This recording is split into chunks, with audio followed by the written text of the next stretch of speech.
Salam damai sejahtera untuk kita semua. Selamat datang di kanal Jelajah Alkitab. Kami doakan, semoga semua kita selalu sehat raganya, selalu positif pikirannya, dan selalu optimis jiwanya.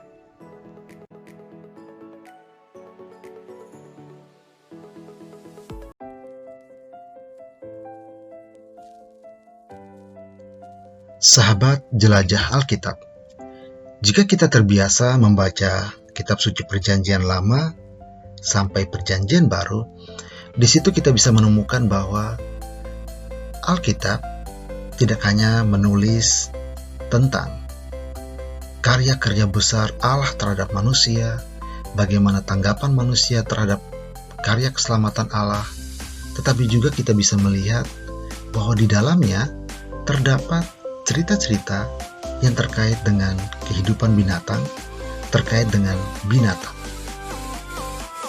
Salah satu binatang yang kerap muncul di dalam Alkitab adalah merpati. Dalam video kali ini, kru Jelajah Alkitab mencoba memberikan informasi menarik terkait merpati yang tertulis di dalam Alkitab.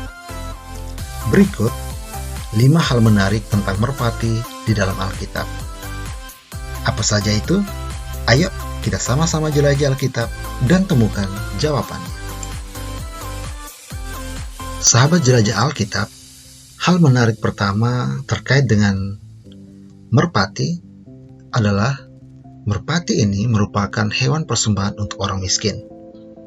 Rujukannya bisa kita lihat dalam kitab Imamat bab 12 ayat 8. Di situ tertulis, "Tetapi jikalau ia tidak mampu untuk menyediakan seekor kambing atau domba, maka haruslah ia mengambil 2 ekor burung tekukur atau 2 ekor anak burung merpati, yang seekor sebagai kurban bakaran, yang seekor lagi sebagai kurban penghapus dosa. Dan imam itu harus mengadakan perdamaian bagi perempuan itu, maka tahirlah ia." Jadi jikalau tidak mampu menyediakan kambing atau domba, maka bisa memakai burung merpati. Rujukan lainnya bisa kita lihat dalam Injil Lukas bab 2 ayat 22-28. "Dan ketika genap waktu pentahiran menurut hukum Taurat Musa, mereka membawa Yesus ke Yerusalem untuk menyerahkannya kepada Tuhan. Seperti ada tertulis dalam hukum Tuhan, semua anak laki-laki sulung harus dikuduskan bagi Allah, dan untuk mempersembahkan kurban menurut apa yang difirmankan dalam hukum Tuhan, yaitu seekor burung tekukur atau 2 ekor anak burung merpati." Itulah hal menarik pertama tentang merpati. Merpati muncul lagi dalam kisah Nabi Nuh dan air bah. Kita bisa temukan itu dalam kitab Kejadian bab 8 ayat 6-12. Di situ tertulis, "Tetapi burung merpati itu tidak dapat tempat tumpuan kakinya, dan pulanglah ia kembali mendapatkan Nuh ke dalam bahtera itu, karena di seluruh bumi masih ada air. Lalu Nuh mengulurkan tangannya, ditangkapnya burung itu, dan dibawanya masuk ke dalam bahtera. Ia menunggu 7 hari lagi, kemudian dilepaskannya pula burung merpati itu dari bahtera. Menjelang waktu senja, pulanglah burung merpati itu mendapatkan Nuh, dan pada paruhnya dibawanya sehelai daun zaitun yang segar. Dari situlah diketahui Nuh bahwa air itu telah berkurang dari atas bumi. Selanjutnya, ditunggunya pula 7 hari lagi, kemudian dilepaskannya burung merpati itu. Tetapi burung itu tidak kembali lagi kepadanya."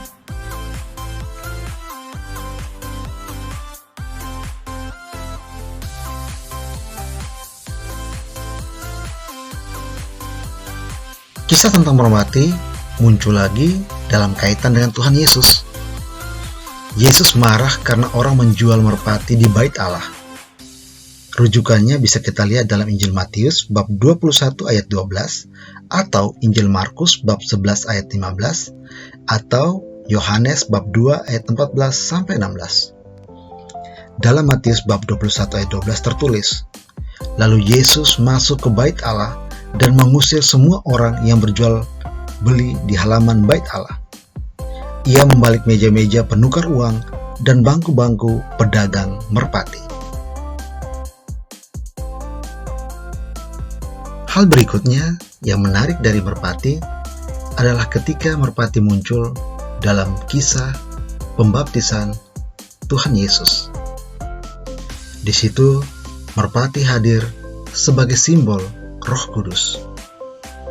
Kita bisa temukan itu dalam Injil Markus bab 1 ayat 10, atau dalam Matius bab 3 ayat 16, atau dalam Yohanes bab 1 ayat 32.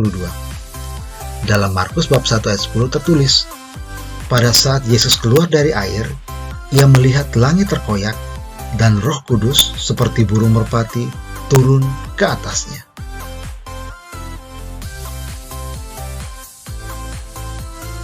Hal terakhir yang menarik dari kisah tentang merpati adalah merpati ini merupakan simbol dari orang yang tak berdosa atau orang yang mempunyai hati yang tulus.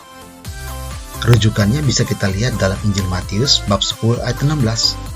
Di situ tertulis, "Lihat, aku mengutus kamu seperti domba ke tengah-tengah serigala. Sebab itu, hendaklah kamu cerdik seperti ular dan tulus seperti merpati." Sahabat jelajah Alkitab, itulah 5 hal menarik dari merpati yang terdapat di dalam Alkitab. Jika sahabat jelajah Alkitab mempunyai pendapat atau jawaban yang lain, ayo jangan ragu-ragu untuk menulisnya di dalam kolom komentar di bawah ini. Semoga video kali ini menambah pengetahuan kita tentang isi Alkitab, mendorong kita untuk rajin membaca Alkitab setiap hari. Tuhan Yesus memberkati kita semua. Amin, amin, amin. Sahabat jelajah Alkitab, jangan lupa untuk tekan tombol subscribe dan bunyikan loncengnya. Terima kasih.